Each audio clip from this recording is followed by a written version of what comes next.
मान देऊन या ठिकाणी जिल्हा परिषद सदस्य व पंचायत समिती सदस्य या ठिकाणी आमच्या छोट्याशा विनंतीला मान देऊन आपण या ठिकाणी हजर राहिलात त्याबद्दल मी खटकावाडीच्या सर्व लोकांच्या वतीनं आपला आभार मानतो। आणि मालकांनी या ठिकाणी सांगितलेलंच आहे की अकोला गावाला एक म्हणजे अगोदर पासून एक परंपरा आहे किंवा अकोला गावामध्ये सर्व क्षेत्रामध्ये अकोला गाव पुढे आहे।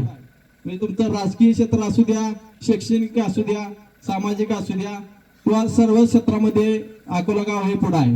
अजून बरीच क्षेत्र आहेत म्हणजे त्या क्षेत्रामध्ये गाव हे पुढेच आहे। आणि म्हणजे तालुक्याचं राजकारण या गावावरून चालतं, गावामधून चालतं हे त्रिवार सत्य आहे। आणि आज या ठिकाणी आमच्या वहिनी शोभाताई या ठिकाणीच म्हणजे सुरुवातीला त्यांचं